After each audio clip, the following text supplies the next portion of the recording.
bendición mi gente, mi nombre es Alejandro Romero, Lobo Batala, y les doy la bienvenida a un nuevo video informativo de su página Iraguaragua, donde en esta ocasión nos toca hablar del tema de cómo inicia la diversidad dentro de la OCHA. Ok, esto se inicia a partir del siglo XX con un abanico representativo de la diversidad de la sociedad republicana. Nunca sabrá Efunche en lo que se ha convertido la apertura que estimuló, por supuesto, para bien, la entrada de negros, blancos, mulatos, chinos, hombres, mujeres, heterosexuales, homosexuales, prostitutas, liberales y conservadores, generales y doctores. Una desenfadada democracia que todos usan, pero que nadie toma en cuenta. La alineación de los barrios marginales aporta bastantes devotos necesitados de creer que es posible liberarse de la muerte, de las enfermedades, de la prisión, del desempleo, de todos los males que aquejan a la humanidad, que es posible la prosperidad de tener una buena casa, un buen marido, una buena vida. Y todo esto que va, y a lo mejor los orichas ayudan a ligar a un número de la lotería para resolver los agobiantes problemas cotidianos. Pero los yoruba no dejaron ningún reglamento que señale quién entra y quién no. La potestad para consagrar la tienen los oloshas. Pronto aparecerían los flojitos, consagrados con Chango y Okun, orichas de la extrema virilidad, o de las fuertotas, consagradas con Ochun, la feminidad en persona. En tiempo de los yorubas todo esto sucedió, pero aquella sociedad colonial escondía ejemplarmente los prejuicios provenientes del gusto sexual. El escándalo era detrás de las puertas, en las esquinas, mas nunca en público.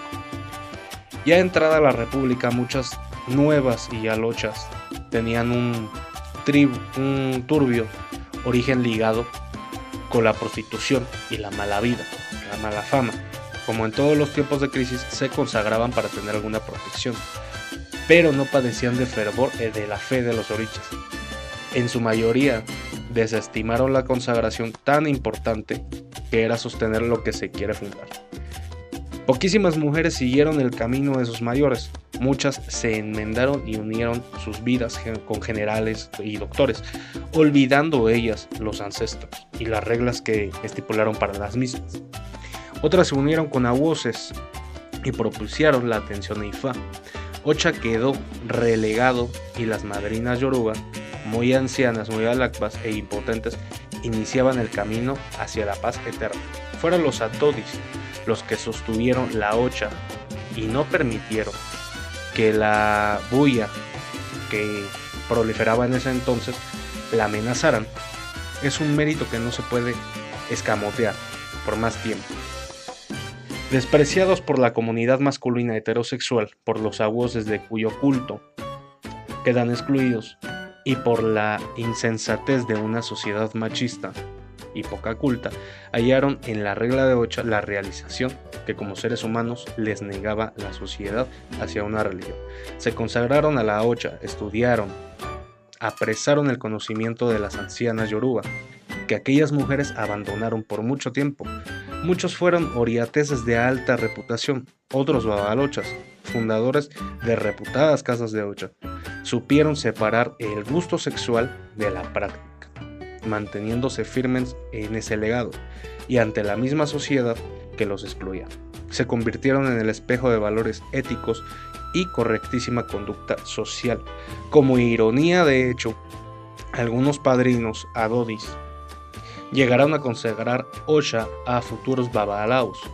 Poco a poco se impusieron hasta nuestros días, en que con constancia e inteligencia desplazaron a las mujeres y pertenecen al frente de las grandes transformaciones. Y bueno mi gente, hasta aquí el videotema de hoy. Como todo, siempre de Ococán.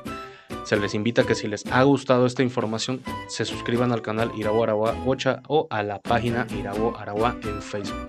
Mi nombre es Alejandro Romero y como siempre no me retiro sin antes recordarles: vivan en Ire, no caminen en Osopo. Hasta luego.